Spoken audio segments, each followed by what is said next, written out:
Hello. हाँ sir बोलिए। Okay, सो आज के हम लोग क्लासेस में ये मेरा सेकंड लेक्चर होने वाला है। ठीक है, फर्स्ट लेक्चर होना है बैकएंड पे।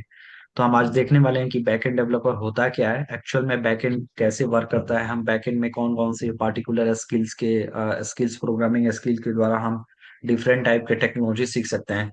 तो सबसे पहले मैं थोड़ा सा इंट्रोडक्शन से बता दूं कि बैकएंड डेवलपर होता क्या है, what is the actual work of backend developer. So backend developer एक सॉफ्टवेयर इंजीनियर होता है, राइट, जो वेबसाइट और yes. Application server side development पर काम करता है। जो हम लोग वेबसाइट और सर्वर साइड एप्लीकेशन पे काम करते हैं, ये डेवलपर डेटाबेस सर्वर और एपीआई को मैनेज करते हैं ताकि फ्रंट एंड और बैक एंड एक साथ स्मूथ काम कर सके। बैकएंड डेवलपर का बेसिकली रिस्पॉन्सिबिलिटी ये होता है कि ये डेटाबेस सर्वर और एपीआई को मैनेज करते हैं ताकि फ्रंट एंड और बैक एंड एप्लीकेशन एक साथ स्मूथ वर्क कर सके, राइट। यस जैसे सर। देखो, अगर मैं इस पेज पे बात करूं तो इस पेज पे आप इस यूआरएल पे आओगे, यूआरएल पे आने के बाद देखो ये यूआरएल कहीं ना कहीं मुझे सर्वर साइड के पास ले जा रहा है। इसका जो डेटाबेस है, ये डेटाबेस कहीं ना कहीं स्टोर है, ठीक है। मैं आगे क्लासेस में बताऊंगा कि डेटाबेस क्या है, सर्वर क्या है, एपीआई को कैसे हैंडल करते हैं। बस हम देखने वाले कि बैकएंड अभी क्या है। तो बैकएंड की यस। कुछ रिस्पॉन्सिबिलिटी होती है। रिस्पॉन्सिबिलिटी क्या होती है कि एक बैकएंड डेवलपर का काम बैकएंड लॉजिक डेवलपमेंट करना होता है, ठीक है। एक बैकएंड डेवलपर क्या काम होता है कि लॉजिक को बिल्ड करना होता है, एप्लीकेशन को एफिशिएंटली चैलेंज एंड मैथड करवाता है, राइट। समझ जी में सर। आया? Yes sir. ओके।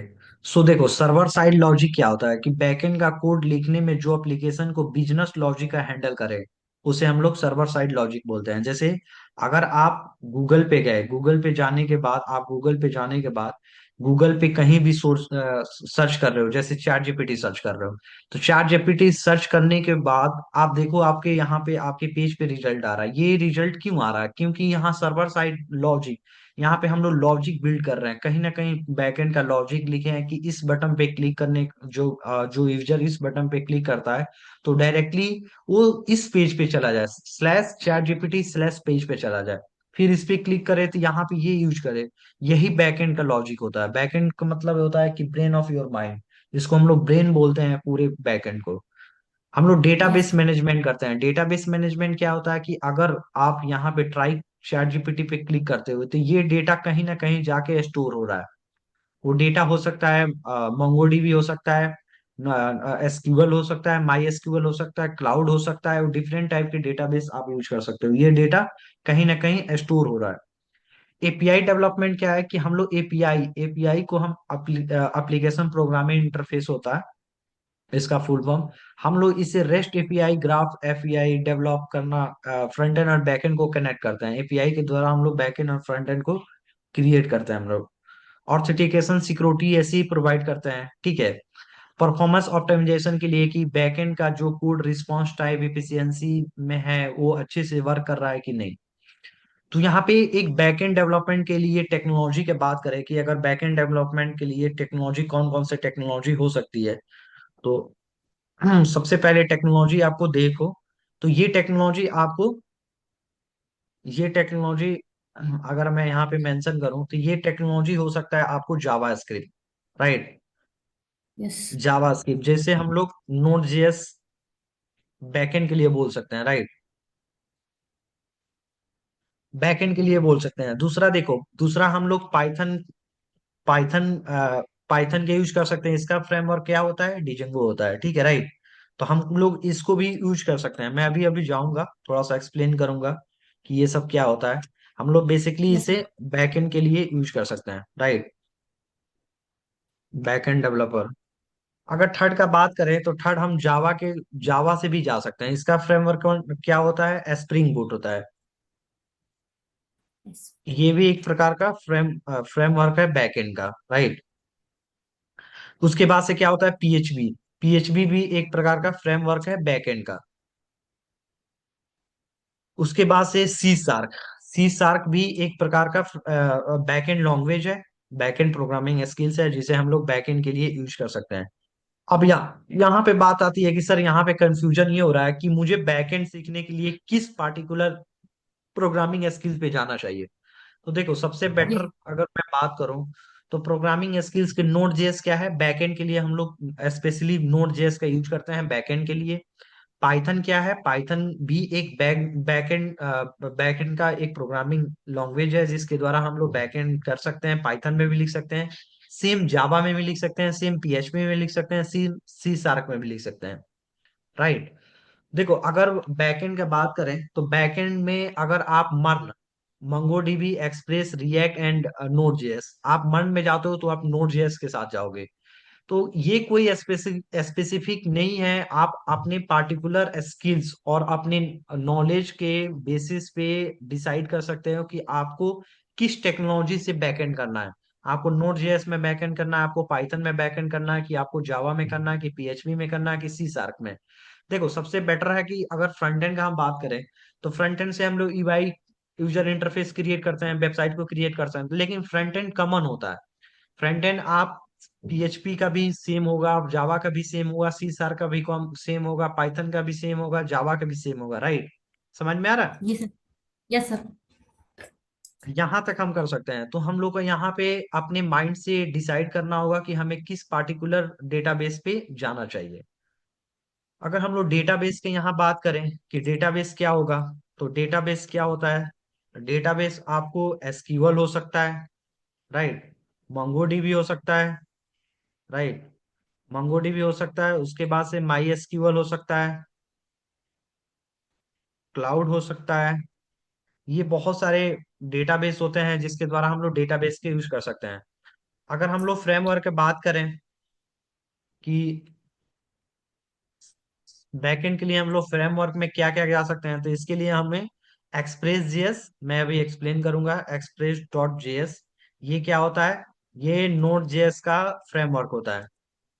ये नोड जेएस के लिए हम लोग बेसिकली इसका यूज करते हैं, राइट। उसके बाद से आप देखो कि हम लोग डिजेंगो क्यों यूज करते हैं, तो हम लोग, और फ्लैक्स क्यों यूज करते हैं, तो हम लोग इसे पाइथन के लिए यूज करते हैं,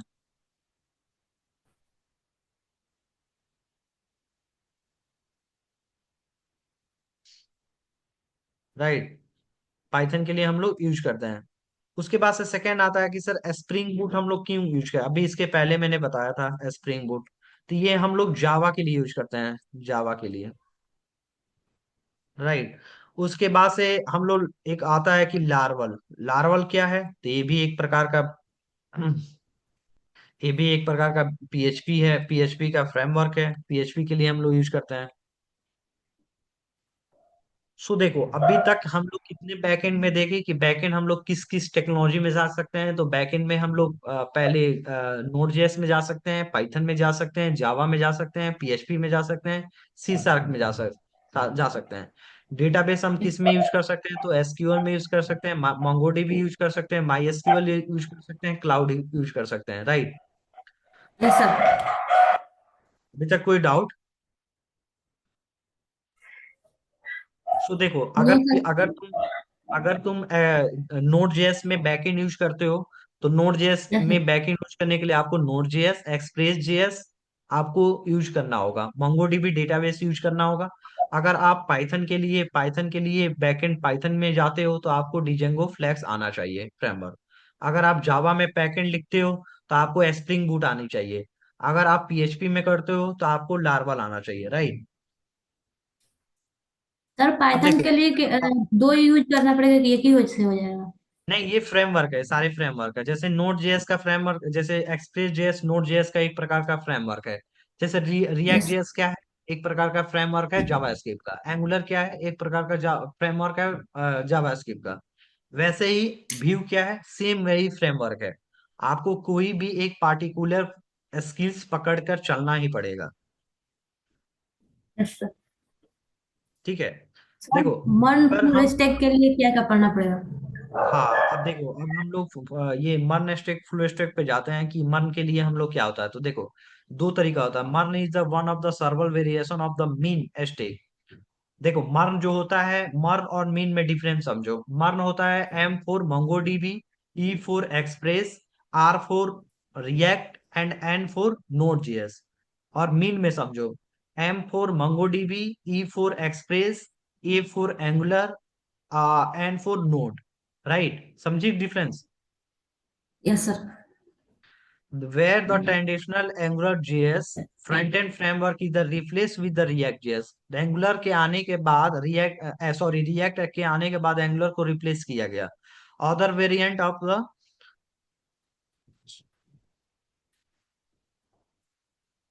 अदर वेरिएंट में आप जाओगे तो सेम देखोगे, ये टेक्नोलॉजी लाइक मंगोडीबी ऐसे ही होता है. एक एमबीएन, एमबीएन का मीनिंग क्या होता है कि MongoDB, Express, Vue and node JS. Ideally front end of the JavaScript framework, ये सारे जावास्क्रिप्ट का फ्रेमवर्क है. So before dividing in the monostic, it's quickly understand what is the technology start I technology. देखो ये सब आप पढ़ लेना, मैं पीडीएफ शेयर कर दूंगा. इसकी मीनिंग ये होता है कि अगर आप फ्रंट एंड में गए हो, अगर फ्रंट एंड स्टार्ट कर रहे हो, तो आपको HTML, CSS, जावास्क्रिप्ट, टेलमिन CSS या बूटस्ट्रैप, ये दोनों एक प्रकार का CSS का फ्रेमवर्क है. आपको जावास्क्रिप्ट का फ्रेमवर्क यूज करना होगा या तो रिएक्ट जेएस में, या तो एंगुलर, या तो व्यू. ये तीनों तीनों जो फ्रेमवर्क है सेम काम करता है, लेकिन कोई एक पार्टिकुलर आपको फ्रेमवर्क पकड़ कर चलना होगा. या तो रिएक्ट पे आप काम करोगे, या तो एंगुलर पे, या तो व्यू पे. अगर तीनों में हम डिफरेंट देखें तो तीनों कैसे होता है. अभी मार्केट में मोस्टली 60-70% कंपनी रिएक्ट जेएस पे काम कर रही है. मोस्टली 30-40% कंपनी एंगुलर जेएस पे काम कर रही है. और ओनली 20% कंपनी व्यू में काम करती है. That's your reason. इसी कारणवश से हम लोग रिएक्ट जेएस का यूज कर रहे हैं.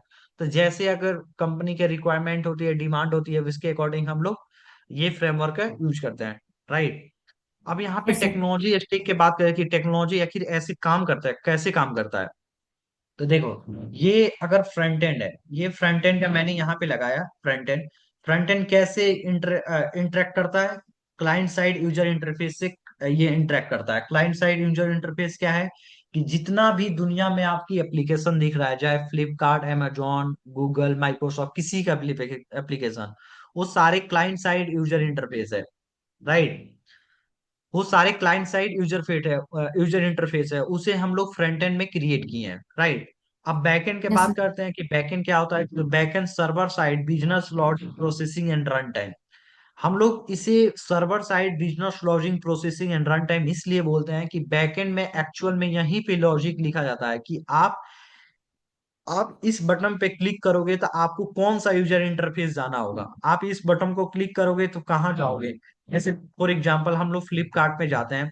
फ्लिपकार्ट में जाने के बाद, जैसे देखो, जैसे हम लोग यहाँ पे, जैसे मैं यहाँ पे कन्वर्सेशन चालू कर रहा, हाय हाय लिख के जैसे मैंने सेट किया, तो ये कहीं ना कहीं लॉजिक इसका डिफाइंड है कि जैसे अगर यूजर यहाँ पे हाय, हाउ आर यू, जैसे अगर यूजर यहाँ पे टाइप करता है, तो ये लॉजिक कहीं ना कहीं डिफाइन है, ये डेटाबेस में ऑलरेडी सेव किया हुआ है कि जैसे यूजर ने पूछा हाउ आर यू, आपको यहाँ पे स्पेसिफिक एक रिस्पॉन्स देना है कि मैं कैसा हूँ, कैसे हो. राइट.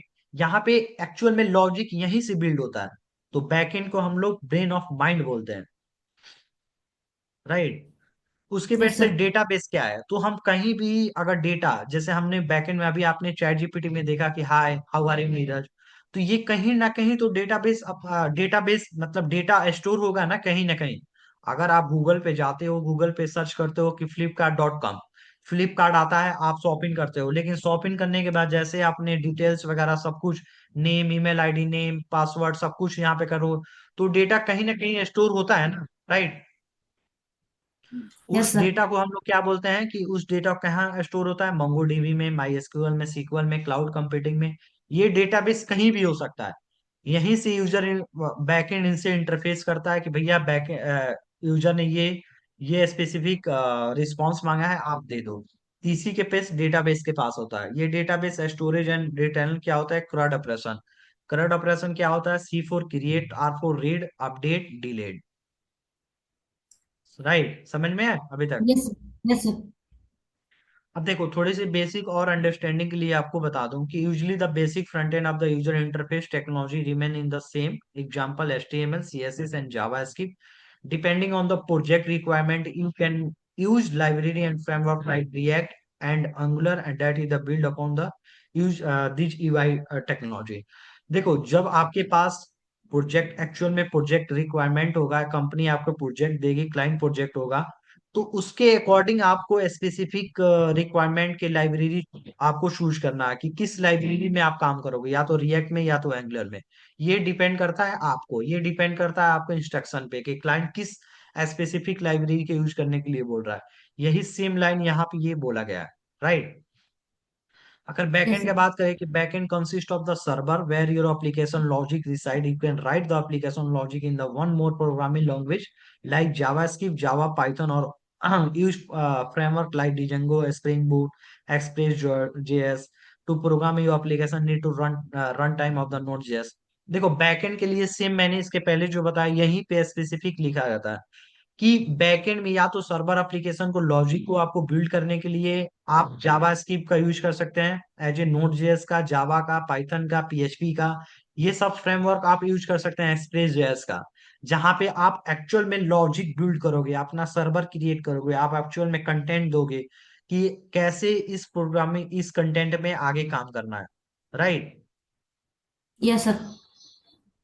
अब देखो डेटाबेस क्या होता है। The database is the storage hub where all the application related data store, you can choose the store your data of the tabular structure using relational database system और using non relational also called the no SQL such as the document structure, graph structure and the set of database accordingly same the example database MongoDB और column MySQL. देखो database क्या होता है कि आप इस data को कहीं ना कहीं तो स्टोर करोगे ना, तभी तो यूजर इस डेटा पे जाएगा। अगर आप फॉर एग्जांपल आप अगर सर्च करते हो flipkart.com, तो फ्लिपकार्ट का यूजर इंटरफेस आ रहा है, वो फ्रंट एंड है। जैसे वो क्लिक करते हो तो बैक एंड है, लॉजिक। लेकिन कहीं ना कहीं तो डेटा स्टोर होगा। जैसे आपने कोई शॉपिंग कर रहे हो, जैसे आपको आपको कपड़े का शॉपिंग करना है, तो कपड़े के लिए अपना नाम, ईमेल आईडी, अपना A to Z सब कुछ कर रहे हो, वो कहीं ना कहीं डेटा तो स्टोर होगा ना। उसी डेटा को हम लोग मोंगोडीबी, ओरेकल, माईएसक्यूएल क्लाउड बोलते हैं, राइट। Yes sir. अब देखो what is the MERN stack. आखिर मर्न स्टेक है क्या? तो a technology state can be custom, developer can choose the technology depending on the their project requirement, the pre build where two technology have been pre decided. आप अपना मन क्या है, आप अपना टेक्नोलॉजी यहाँ से डिसाइड कर सकते हो। मन is the pre build of the technology stake based of the Java script technology मन stake for MongoDB, express, react and node JS after four technology that is Mac B stake. मन क्या है कि आप वहां से आप अपना back end front and database सारे यूज कर सकते हैं, स्पेसिफिक यहीं से काम कर सकते हो अपने प्रोजेक्ट में। उसके लिए आपको डिपेंड होगा कि आपको जावा की टेक्नोलॉजी में क्या चाहिए, रिएक्ट चाहिए, फ्रेमवर्क यूज करना, मोंगोडीबी, एक्सप्रेस, नोड जेएस। तो मोंगोडीबी क्या होता है? डॉक्यूमेंट डेटाबेस होता है। एक्सप्रेस जेएस क्या होता है? नोड जेएस का एक फ्रेमवर्क होता है। रिएक्ट जेएस क्या होता है? एक client side application JavaScript framework होता है। नोड जेएस क्या होता है? एक प्रीमियर जावास्क्रिप्ट वेब सर्वर होता है, right. Yes sir. So basic देखो यही से मैंने डिफरेंशियल यहाँ पे भी मेंशन किया है कि express and node JS make up the middle application tier, express JS is the server side framework, express and node JS middle application tier है। एक्सप्रेस जेएस एक सर्वर साइड वेब फ्रेमवर्क है जो node JS को popular and powerful JavaScript server platform रिगर, ये powerful JavaScript का एक library होता है, फ्रेमवर्क होता है। जैसे वेरिएंट हम लोग मर्न अप्रोच में जेसन फॉर्मेट के यूज कर सकते हैं, जेसन फॉर्मेट हम लोग देखेंगे। अब हम देखेंगे कि ये मर्न कैसे काम करता है, इसका ओवरफ्लो काम करता है। द मर्न architecture allow you to usually construct it the three tier architecture front end back end database inter user JavaScript Jason. ये हम लोग थ्री इंटरफेस से कनेक्ट करते हैं। पहला इंटरफेस होता है फ्रंट एंड, सेकंड होता है बैक एंड, थर्ड होता है डेटाबेस जो जेसन फॉर्मेट के अकॉर्डिंग हम लोग काम करते हैं। ये रिएक्ट जे देखो रिएक्ट जो फ्रेमवर्क फ्रंट एंड का फ्रेमवर्क है, राइट, जावास्क्रिप्ट का। जैसे हम लोग यहाँ पे फ्रंट एंड कर लेंगे, फ्रंट एंड का एप्लीकेशन क्रिएट कर लेंगे, देन हम लोग मूव हो जाएंगे एक्सप्रेस डॉट जेएस में, नोड जेएस में। ये क्या है? ये मर्न का एक प्रकार का, ये नोड जेएस का एक प्रकार का फॉर्म है जहाँ पे हम लोग अपना सर्वर को क्रिएट करना सीख रहे हैं, हम अपना एप्लीकेशन को होस्टिंग करना, हम अपने माउंट करना, हम कंट्रोलर को सीख रहे हैं, यहाँ पे लॉजिक बिल्ड कर रहे हैं। ये लॉजिक बिल्ड जैसे हो जाती है तो हम अपने डेटाबेस के यूज कर रहे हैं, क्या, मोंगोडीबी, जहाँ हम लोग अपने डेटा को स्टोर करना सीखेंगे कि कैसे डेटा को स्टोर करते हैं, कैसे डेटा को हम डिलीट करते हैं, अपडेट करते हैं, इंसर्ट करते हैं, राइट। Yes sir. समझ में आया यहाँ तक? जी सर। सो देखो स्पेसिफिक वही फिर रिएक्ट जेएस फ्रंट एंड में, तो रिएक्ट जेएस ऑलरेडी बता चुका हूँ कि रिएक्ट जेएस एक प्रकार का आर्किटेक्चर जावास्क्रिप्ट फ्रेमवर्क है, जो dynamic client side application in HTML, जो हम एचटीएमएल से उसको क्रिएट कर सकते हैं। Build complete interface thought the simple component, connect them the data on your backend server, हम लोग डेटा को कनेक्ट कर सकते हैं। आप एचटीएमएल में देख सकते हो कि HTML CSS JavaScript element CSS bootstrap react JS को यूज करके आप फ्रंट एंड का यूज कर सकते हो, एक यूजर इंटरफेस बना सकते हो। अब हम लोग आते हैं कि express JS and node JS server tyre क्या होता है। तो अभी मैंने बताया कि एक्सप्रेस जेएस एक प्रकार का फ्रेमवर्क है जो नोड जेएस का है, जहां पे हम लोग बैकएंड का अपना सर्वर क्रिएट करते हैं, जहां पे अपना लॉजिक बिल्ड करते हैं। नोड जेएस क्या है? एक प्रकार का रन टाइम इंजन मशीन होता है जो बी एट इंजन में रन होता है, जहां पे हम लोग the next level down to Express side of the framework running inside the Node JS server, जहां हम नोड जेएस का सर्वर को क्रिएट करते हैं, रन करते हैं exactly. What is the Express JS? Is the powerful model जहां हम मॉडल को डिफाइन कर सकते हैं, यूआरएल राउटिंग को डिफाइन कर सकते हैं, matching in the incoming URL with the server function, जहां हम हैंडलिंग एचटीटीपी रिक्वेस्ट को हैंडल कर सकते हैं, रिस्पॉन्स के द्वारा रिक्वेस्ट सेंड कर सकते हैं, रिस्पॉन्स ला सकते हैं by making HTML request like HTTP request. हम लोग चार मेथड देख सकते हैं, get, post, read and update, जो हम लोग MongoDB ड्राइवर को यूज करके MongoDB डेटाबेस को यूज कर सकते हैं। अब हम लोग MongoDB डेटाबेस टाइप क्या है, तो हम अभी देखें, if your application store any data user profile content comment upload event, then you are going to want to database that you use to work with the React Express and Node.js, जहां हम ये programming skills का use करके अपना data को store कर सकते हैं, सारे फ्रेमवर्क में डेटा को स्टोर कर सकते हैं। जहां हम लोग MongoDB को रिएक्ट फ्रंट एंड में, एक्सप्रेस बैकएंड के लिए यूज कर सकते हैं। और MongoDB if you are building in the cloud you will want to MongoDB Atlas. Atlas एक अलग, एटलस से हम लोग क्या करते हैं कि फ्रंट एंड और बैक एंड दोनों डेटाबेस को हम लोग यूज कर सकते हैं, कनेक्ट कर सकते हैं, राइट। तो देखो यस यही sir. Example of simple request and response using the MERN stack. हम लोग यहाँ पे देखने वाले हैं कि CRUD ऑपरेशन कैसे काम कर रहा है। तो टाइपली एचटीटीपी रिक्वेस्ट, हम किसी को रिक्वेस्ट दे रहे हैं क्लाइंट सर्वर को कि भैया आप post, get, put, delete corresponding the four database operation कर दो। ऑपरेशन क्या होता है कि क्रिएट का मतलब हो कि डेटा को भेजो, गेट का मतलब होता है कि पुट करो, डिलीट करो, अपडेट करो। ये डेटाबेस हम लोग एचटीटीपी में कर सकते हैं। हमको एपीआई को चेक करने के लिए हम लोग पोस्टमैन का यूज करते हैं। सेम आप देखोगे कंटेंट यहाँ पे वही कंटेंट है कि यहाँ पे आप यहाँ पे समझना है यहाँ पे लॉजिक बिल्ड कैसे हो रहा है, राइट। अभी तक यस समझ सर। में आया जैसे मैंने बताया। Yes sir. देखो यहाँ पे मेन फोकस देना, यहाँ पे क्या है कि एक फ्रंट एंड का एप्लीकेशन है जो रिएक्ट ऐप में मैंने क्रिएट किया है, जिसमें customer from update mobile number, customer क्या करना चाहता है कि अपने मोबाइल नंबर, अपने फोन को अपडेट करना चाहता है, मोबाइल नंबर अपडेट करना चाहता है। तो ये देखो प्रोसेस कैसे काम करता है। तो जैसे ये रिक्वेस्ट जाएगा use use state mobile of the seat mobile, जैसे ये जाएगा किसके पास, एक्सप्रेस डॉट जेएस के पास। एक्सप्रेस डॉट जेएस के पास जाने के बाद ये router dot put request and response दो मेथड में काम करेगा। ये मेथड किसको आगे रिस्पॉन्स करेगा, जेसन फॉर्मेट को। जेसन फॉर्मेट किसको करेगा, नोड जेएस को, कि भैया execute the application logic in JavaScript, जो लॉजिक आपने बिल्ड किया है वहां पे एग्जीक्यूट करो। कस्टमर अपडेट करना चाहता है अपने मोबाइल नंबर को, राइट। उसके बाद से ये क्या करेगा कि MongoDB एटलस को कनेक्ट करेगा। एटलस को क्यों कनेक्ट करेगा, क्योंकि फ्रंट एंड और बैक एंड दोनों एप्लीकेशन को कनेक्ट करते हैं। जैसे हम लोग अगर फॉर एग्जांपल कार यूज कर रहे हैं, तो कार यूज करने के लिए हमको डायरेक्ट, अगर कार में हम बैठ जाएं तो डायरेक्ट कार नहीं चलेगा ना, राइट। उसके लिए हमको की लगाना पड़ेगा, की को स्टार्ट करना पड़ेगा, देन उसके बाद से वो हम लोग कार को यूज कर सकते हैं, right. Yes sir. Same process इसीलिए है। तो हम लोग MongoDB एटलस का यूज कर रहे हैं फ्रंट एंड और बैक एंड दोनों डेटाबेस को कनेक्ट करने के लिए। MongoDB Node.js ड्राइवर होता है जो फाइंड बाई आप आईडी अपडेट, जो इसे फाइंड कर रहा है कि भैया आपका डेटाबेस कहाँ है जहां अपडेट करना है। और रिस्पॉन्स में सक्सेस और फेलियर, अगर इसके पास डेटाबेस है, ये डेटा है, तो ये डेटा में सक्सेस देगा, अगर इसके पास डेटा नहीं है तो इस डेटा में फेलियर देगा। तो ये डेटा कहाँ चला गया, फिर ये रिस्पॉन्स चला जाता है मैसेज किसके पास, कस्टमर के पास।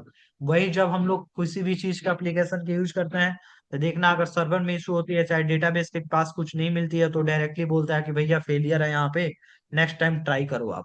चाहे रिस्पॉन्स में सक्सेस कर देता है जैसे अपडेट होता है, राइट। Yes sir. हाँ, ये MERN stack versus full stack development में मैंने अभी दिखाया, अभी ये डिफरेंट बताया कि मर्न क्या होता है। मर्न से MongoDB, E for express JS, R for react, and for node JS का हम यूज करते हैं, जिसे हम लोग मर्न स्टैक डेवलपमेंट बोलते हैं। इसी को हम लोग फुल स्टैक डेवलपमेंट बोलते हैं, राइट। अब फुल स्टैक डेवलपमेंट का होता है कि यहाँ पे कोई एक पार्टिकुलर डिसाइड नहीं होता है कि भैया हमें नोड जेएस में काम करना है, हमें एक्सप्रेस जेएस में काम करना है, हमें रिएक्ट में काम करना है, हमें नोड में काम करना है। ऐसा कोई भी स्पेसिफिक आपको नहीं होना, स्पेसिफिक बताना, मतलब डिफाइन नहीं होता है कि आप फुल स्टैक डेवलपमेंट में आप पाइथन में काम कर सकते हो, पाइथन में बैकएंड काम, बैकएंड पाइथन से कर लो, या तो जावा पाइथन में जावा से बैकएंड कर लो, या पीएचपी से कर लो, राइट, या नोड जेएस में कर लो। तो यही यहाँ पे क्रॉसपॉन्डिंग है, यहाँ पे यही स्पेसिफिक बता रहा है। यहाँ पे सबसे बेसिक इंटरव्यू में क्वेश्चन आता है, what is the difference between me MERN stack and full stack. तो देखो, predefined stack of technology that is the no is the well, यहाँ पे टेक्नोलॉजी डिफाइन होता है कि भैया MongoDB, express, react and node, इसी में आपको काम करना है। फुल स्टैक में कोई टेक्नोलॉजी डिफाइन नहीं होता है। भैया आप बैकएंड जावा में भी कर सकते हो, बैकएंड पाइथन में भी कर सकते हो, बैकएंड आप नोड में भी कर सकते हो, बैकएंड आप पीएचपी में कर सकते हो। तो ये सब आप पढ़ लेना। यहाँ पे focus on the JavaScript and JavaScript basis on the technology in the framework होता है। ये required of the A ब्रूडर skill that is the A learn depending on the project होता है। ये आप देख लेना एक बार। फिर यहाँ पे क्वेश्चन आता है कि when टू चूज द मन स्टेक, हम क्यों मन स्टेक को चूज करते हैं। तो मन स्टेक एक इजी स्पेसिफिक लैंग्वेज होता है जिस जहाँ हम लोग बैकएंड और अपना फ्रंट एंड दोनों को क्रिएट कर सकते हैं, जहां हम अपना लॉजिक बिल्ड कर सकते हैं, जहां हम यूजर इंटरफेस कर सकते हैं, जहां हम एपीआई टेस्टिंग कर सकते हैं, जहां हम अपना सर्वर को होस्ट कर सकते हैं, डेटाबेस को कनेक्ट कर सकते हैं। तो ये सब टेक्नोलॉजी हम लोग यूज कर सकते हैं, इसलिए हम लोग एक्चुअली यूज करते हैं इसका, कि इजीली होता है। अब हम लोग एक्सप्रेस जेएस अभी पढ़े कि एक्सप्रेस जेएस क्या होता है। रन टाइम एक नोड जेएस का फ्रेमवर्क होता है, जो रिएक्ट में जावास्क्रिप्ट का फ्रेमवर्क होता है, जो हम लोग मन stack well the full stack server, जहां हम एप्लीकेशन को फ्रेमवर्क क्रिएट करते हैं, एचटीटीपी रिक्वेस्ट रिक्वेस्ट देते हैं, front end back and database तीनों एक ही साइड में हम लोग क्रिएट करते हैं। How to get started with the mean state, उसके लिए आप कैसे स्टार्ट करोगे। तो सबसे पहले to get started you will need to the following, आपको अपने पीसी में नोड जेएस को इंस्टॉल करना होगा। नोड जेएस को इंस्टॉल करने के बाद आपको एक बेस्ट एडिटर चाहिए, जो विजुअल स्टूडियो कोड के आप एडिटर यूज कर सकते हो। फिर setting of the project, project को आपको सेट करना होता है कि क्लाइंट को कैसे सेट करना है, सर्वर कैसे सेट करना है। ये सब प्रोसेस होने के बाद आपको क्लिक द टाइटल, टाइटल में ये सीडी मन क्या होता है, पैकेज डॉट जेसन सब क्या होता है, ये मैं नेक्स्ट क्लासेस में बताऊंगा जब हम लोग नोड में चालू करेंगे। मोंगोडीबी क्या है, एक्सप्रेस क्या है, कैसे हमको इसको सर्वर को कनेक्ट करते हैं, ये सब हम नेक्स्ट क्लासेस में बताते हैं। फिर हम एक एक्सप्रेस जेएस में सर्वर को कैसे क्रिएट करते हैं, पोर्ट नंबर कैसे डिफाइन करते हैं, ये हम लोग नेक्स्ट क्लासेस में देखेंगे। Connecting to MongoDB Atlas, MongoDB Atlas को कैसे कनेक्ट करते हैं, how to connect MongoDB Atlas with the help of front end and back end, front end application, back end application को कैसे हम लोग मोंगोडीबी एटलस के द्वारा हम लोग क्रिएट करते हैं। तो ये सब मेथड देखने वाले हैं नेक्स्ट क्लासेस में। तो नेक्स्ट क्लासेस में हम लोग नोड जेएस से स्टार्ट कर रहे हैं कि नोड जेएस होता क्या है, नोड जेएस को कैसे इंस्टॉल करते हैं, कैसे उसको सेट करते हैं, नोड जेएस में सर्वर को कैसे क्रिएट करना है, हम अपना एक सर्वर क्रिएट करना करना देखेंगे। फिर उसके बाद से नेक्स्ट प्रोसेस देखेंगे कि नेक्स्ट स्लाइड क्या है इसके पास। तो हम लोग एक बैकएंड मर में देखने वाले हैं। मर फिर से बता दूं, M for MongoDB, N for node JS, E for express JS and R for React JS. तो हम नोड में एक बेस्ट एप्लीकेशन बनाएंगे, नोड ए टू जेड अच्छे फंडामेंटल द्वारा हम लोग देखेंगे। सो अगर अभी तक कोई डाउट हो तो प्लीज पूछो। अभी तक ने मैंने जितना बताया, कोई डाउट नो सर। समझ में आया क्या। What is the difference between mean mark full stack development. हम लोग बैकएंड में यस किस सर। किस टेक्नोलॉजी के बारे में पढ़ेंगे। जी सर। कोई डाउट हो तो पूछो। सर मर्न में मतलब वो लाइन मतलब एक से रिएक्ट के बाद से कौन सा पढ़ना पड़ेगा? नहीं देखो, अगर मन के बात करें हम लोग, ठीक है, जिसे हम यस लोग सर। फुल स्टैक डेवलपमेंट बात करें, तो अगर फ्रंट यस एंड सर। की बात करें तो फ्रंट एंड में हम लोग HTML, CSS, JavaScript, Tailwind CSS, bootstrap, ये CSS का फ्रेमवर्क है। उसके बाद से जावास्क्रिप्ट का फ्रेमवर्क हम लोग रिएक्ट जेएस, एंगुलर और व्यू तीन देखेंगे। तो या तो स्पेसिफिक आप रिएक्ट पे जाओ, या तो स्पेसिफिक आप एंगुलर यूज करो, या तो स्पेसिफिक व्यू यूज करो। तो मैंने अभी इसके यस सर। पहले भी बताया कि react JS mostly 60-70% company use करती है, इसलिए हम लोग रिएक्ट जेएस यूज करते हैं। एंगुलर 30% कंपनी यूज करती है, इसलिए हम लोग एंगुलर यूज करते हैं। व्यू मोस्टली 10-20% कंपनी यूज करती है, इसलिए हम लोग व्यू के यूज करते हैं। तो आपको एक स्पेसिफिक फ्रेमवर्क लेके चलना हो, या तो आप रिएक्ट ले लो, या तो एंगुलर ले लो, या तो आप व्यू ले लो। तो मोस्टली आप रिएक्ट लेके चलोगे, तो फ्रेमवर्क अगर रिएक्ट लेके चलोगे तो HTML, CSS, JavaScript, Tailwind CSS और रिएक्ट, 5 स्किल आपको आने चाहिए एज ए फ्रंट एंड, जहां पे हम लोग यूजर इंटरफेस को क्रिएट करेंगे, एक UI को डेवलप करेंगे अच्छे तरीके से। और बैकएंड में अगर मन के बात करें तो M for MongoDB, E for Express.js, N for Node.js and R for React.js। MongoDB क्या है? तो MongoDB एक प्रकार का डेटाबेस है, जहां हम अपने डेटा को स्टोर करेंगे, CRUD ऑपरेशन में काम करेंगे, create, read, update and delete. Express JS का है, तो नोड जेएस का एक प्रकार का फ्रेमवर्क है, जहां पे हम अपना सर्वर को क्रिएट करेंगे, जहां पे हम अपना एप्लीकेशन को लॉजिक बिल्ड करेंगे, माउंटिंग करेंगे, राउट क्रिएट करेंगे बहुत सारे। नोड जेएस का है, जहां नोड जेएस एक प्रकार का फ्रेमवर्क, एक प्रकार का लाइब्रेरी है, ठीक है। नोड जेएस एक प्रकार का फ्रेमवर्क है, जहां पे हम अपना बैकएंड को लॉजिक को बिल्ड करेंगे, सर्वर क्रिएट करेंगे। नोड जेएस एक प्रकार का रन टाइम इंजन है, जहां इसे बीएट इंजन में हम लोग इसे यूज कर सकते हैं। तो बैकएंड के लिए हम Node JS, express JS, MongoDB, react use करेंगे। अगर हम लोग फुल स्टैक डेवलपमेंट का बात करें, तो फुल या तो ये स्पेसिफिक कोई नहीं है स्किल्स की हम नोड जेएस, एक्सप्रेस जेएस में ही बैकएंड करें। आप या तो पाइथन में भी कर सकते हो। पाइथन में अगर आपको बैकएंड करना है तो उसके लिए आपको डिजेंगो आना चाहिए। अगर आपको जावा में बैकएंड लिखना है तो आपको स्प्रिंग बूट की नॉलेज होनी चाहिए। अगर आप PHP में लिखना चाहते हो बैकएंड, तो आपको लार्वल के नॉलेज होना चाहिए।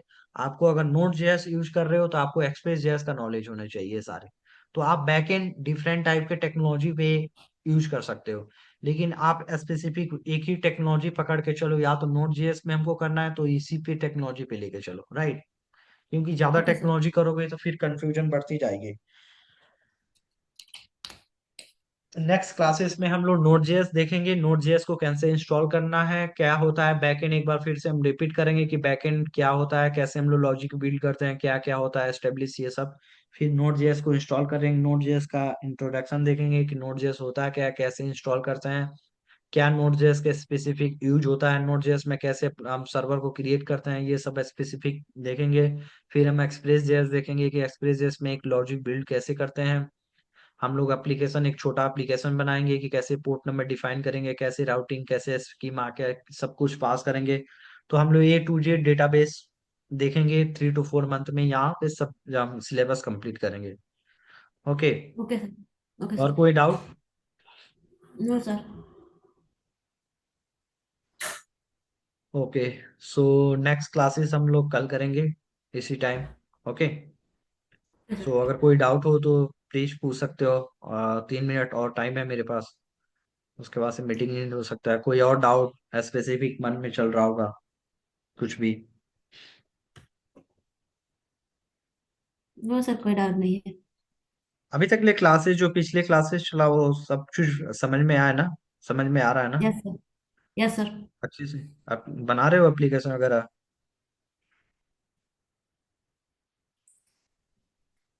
नो सर, अभी कोई कोई वेबसाइट एप्लीकेशन नहीं क्रिएट कर बना। रहे हो?